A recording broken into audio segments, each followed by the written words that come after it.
Joining us live now is the CEO of Alinta Energy, Daniel McClelland. Daniel, thanks for your time this morning. Victorians, as I see, now being warned of enforced power outages tonight between 6 and 7:30. So the problems have now extended well beyond Queensland and New South Wales. How serious is that threat in your view? Morning, Pete. Thanks for having me. Look, the threat is not completely unusual. We do see tightness in supply at various points of the year. We see it in the middle of summer and the middle of winter. As you rightly pointed out, the cold snap has put real pressure on the market a little earlier this year.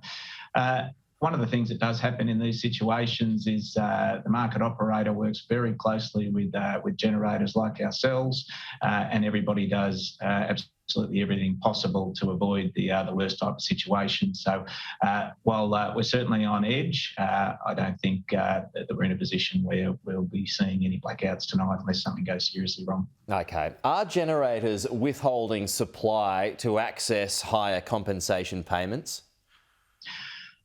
Look, I wouldn't be able to talk for any others, Pete, but as I looked this morning, certainly our baseload coal is operating at full tilt down in Loy Yang B in Victoria. Our gas peaking plant up in Brisbane at Braemar is operating this morning, is available, and a range of the intermittent renewables that we have in our portfolio, both wind and sun, to a lesser extent very early in the morning, are all operating. So I think some of that that you're hearing there is around with some price caps that have been brought into the market at the moment. There are certain generators that are still uneconomic to run, but for a large part they make themselves available, and the market operator has procedures to bring them on as and when required to avoid any serious circumstances. Yeah, right, because there is a claim that generators had pulled power from the market after those price caps kicked in. You just referred to that there. So are energy giants gaming the system?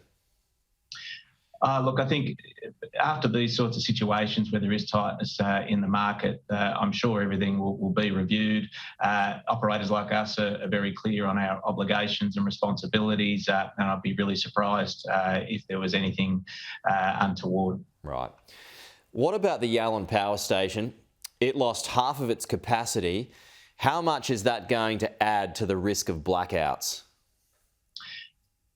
Look, on its own, these generators, any generator that's out creates a different tension in the supply mix. But there's always, certainly in Victoria, the power station you're referring to, there's a range of other supply options that are available to cover absence. It's not entirely unusual for the plant to either be on planned outage or even unforced outages. But yeah, I don't think that changes the situation I described earlier. Okay, I know you mentioned there that your business is running at full tilt at the moment, but in my conversations with people, and I'm talking more broadly here, Matt Canavan yesterday on the program, he called it a disgrace. We had Innes Willicks on the show a short time ago, expressed huge amounts of alarm at our inability in a country like Australia to at least guarantee constant electricity supply through these winter months. Is there an embarrassment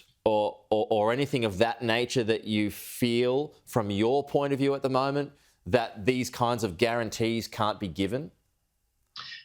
I think there's an opportunity here, Pete. One of the things that we see playing out at the moment, it's been essentially 10 years in the making, and what we've seen is we've seen a build out of renewable energy, which is a terrific thing for the grid. Certainly, in terms of decarbonisation, we've done a great job.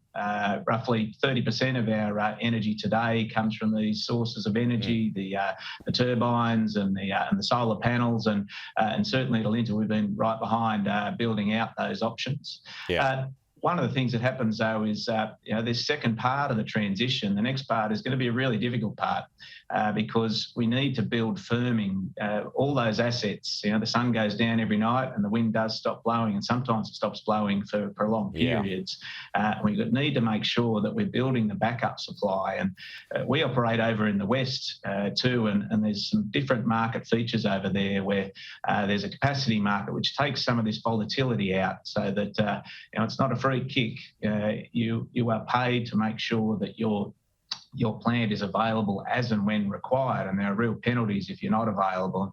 And that's something, I mentioned the opportunity. The opportunity is to have a look what lessons we take out of the here and now, and to build a better future so that next part of the transition is smooth, that the power is reliable and affordable, and we think including the existing baseload assets like coal and gas for a little longer, certainly until the end of this decade, and then having a really close look as to whether there are other options to continue to firm that generation build out.